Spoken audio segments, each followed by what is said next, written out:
যে চোরেরা চারদিকে ঘুরে বেড়াচ্ছে, চোরেদের রানীও রয়েছে, কিন্তু তবে একটাই কথা, রানী আছেন টেনশনে, রানী আছেন টেনশনে, তাল কেটেছে সব গানে, রানী আছেন টেনশনে, তাল কেটেছে সব গানে, এপাং ওপাং ঝপাং সবাই, কোথায় কে যাবে ভাই কে জানে, রানী আছেন টেনশনে। ধন্যবাদ। রাস্তাঘাটে উঠছে ডিম, মুরগি ছানা আসমানে, ভবিষ্যতের গল্প খারাপ, তাই রানী আছেন টেনশনে, ডিম উড়ছে আসমানে।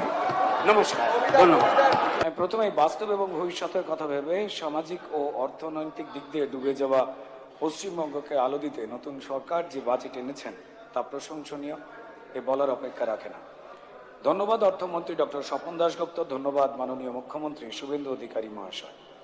আমি সংস্কৃতি নিয়ে কথা বলব, তবে সংস্কৃতি মানে শুধুমাত্র নাচ গান তবলা অভিনয় কবিতা এসব নয়, তার সঙ্গেও এটা বলতেই হবে যে সংস্কৃতি মানে রুচি, সংস্কৃতি মানে অভ্যাস, পরিচয় বা ধারাবাহিকতা। আমি হাওড়া শিবপুরের বিধায়ক। সেই 500 বছরের পুরনো হাওড়া শহরকে এর আগে সরকার শুধুমাত্র দুর্নীতি করে জঞ্জালের শহর বানিয়ে রেখে দিয়েছিল, তা আমরা সবাই জানি। রাস্তা ঘাট, নিকাশি ব্যবস্থা, স্বাস্থ্য পরিষেবা সব দিক দিয়ে সবটা বেহাল। 2018 সাল থেকে হাওড়া কর্পোরেশনের নির্বাচন বন্ধ করে ওয়ার্ডগুলিকে কাউন্সিলরহীন করে রেখে দিয়েছিল এই তৃণমূল সরকার। কিন্তু নির্বাচন বন্ধ হলেও বন্ধ ছিল না লুট এবং দুর্নীতি। মানুষের ট্যাক্সের টাকা লুট হতো, উন্নয়ন হতো শুধুমাত্র চোরেদের। আজ পশ্চিমবঙ্গে নতুন সরকার সেই অচলায়তনের তালা ভেঙে মানুষকে পরিষেবা দিতে বদ্ধপরিকর। রাস্তা, ড্রেন, নিকাশি ব্যবস্থা, পানীয় জল, স্বাস্থ্য পরিষেবা নতুন উদ্যোগে শুরু হয়েছে এই নতুন বাজেটের সহায়তায়। মাননীয় মুখ্যমন্ত্রীর নির্দেশে শুরু হয়েছে এক নতুন কর্মসংস্কৃতি। এবার আসে এই সংস্কৃতি যখন কথা উঠলই শিল্প সংস্কৃতির ব্যাপারে। ঠিক যে হাল এরা হাওড়ার করেছে, তছনছ করেছে, সেই হাল করেছে শিল্প সংস্কৃতির সবকটি ক্ষেত্রে। আমরা জানি যে শ্যাওলাপড়া বাড়িতে নতুন রং করতে গেলে যেমন রং লাগাবার আগে ঘষে ঘষে দেওয়াল থেকে ওই শ্যাওলাগুলো তুলতে হয়, ঠিক তেমনই শিল্প সংস্কৃতির ক্ষেত্রে উন্নতি করতে গেলে এই বিষাক্ত শ্যাওলাগুলোকে নির্মূল করতে হবে।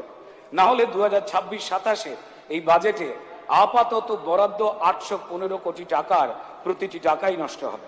মাননীয় স্পিকার, শুধুমাত্র সিনেমা, থিয়েটার, যাত্রা, সঙ্গীত, নৃত্য, চারুকলা বা লোকশিল্প নয়, শিল্প মাধ্যমের সবকটি ক্ষেত্রেই তথ্য সংস্কৃতি দপ্তরের এবং এই সরকারের কড়া নজরদারির মাধ্যমে অর্থ খরচ প্রয়োজন বলে বিশেষভাবে মনে করি।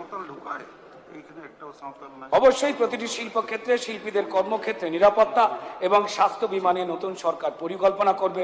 নিশ্চয়ই নতুন সরকার তাঁবেদারি নয়, কেবলমাত্র যোগ্যতার ভিত্তিতে নানান সাংস্কৃতিক অনুষ্ঠানে এবং ক্ষেত্রে শিল্পীদের যোগ্যতা এবং গুণের কাজ পাওয়ার ক্ষেত্রে নজরদারি করবে, এ আমাদের সবার বিশ্বাস। যে অত্যাচার টলিউড পাড়ায় চলেছে, সঙ্গীত জগতে চলেছে, তা শিল্প সংস্কৃতির সবকটি ক্ষেত্রেই ঘটেছে। অধিকাংশ ক্ষেত্রে শিল্পীদের বা শিল্প গোষ্ঠীকে অনুদান বা সাহায্য পাইয়ে দেওয়ার নামে ভুয়োদের তালিকা দিয়ে লুট হয়েছে কোটি কোটি টাকা। ঠিক যেমন আবাস যোজনা সমেত নানান যোজনায় লুট হয়েছে। একটা উদাহরণ দিই, বাংলায় প্রায় 10 লক্ষ কীর্তন শিল্পী আছে। সবাই একটু মন দিয়ে শুনুন, বাংলায় প্রায় 10 লক্ষ কীর্তন শিল্পী আছে, ছোট বড়। তাদের মধ্যে প্রায় 5 লক্ষ শিল্পীকে দিয়ে 2016 সাল থেকে মাসে 4000 করে একটা অনুদান দেওয়া হতো। তাদের কাজ ছিল আগের সরকার এবং আগের মুখ্যমন্ত্রীর গুণগান করা, পথে ঘাটে ঘুরে। মজার কথা, এই 5 লাখের মধ্যে 2.5 লাখ শিল্পী ছিল ভুয়ো শিল্পী, এবং তারা ছিল এর আগে সরকারের তৃণমূল কর্মী। যারা শিল্পী নয় তারাও এই সরকারের টাকা খেয়েছে। আমি জানি না আমাদের এই সদনে ওদিকে সেই শিল্পীদের মধ্যে কেউ কেউ বসে আছেন কিনা, হিসাবটা দিই কত টাকা চুরি হয়েছে।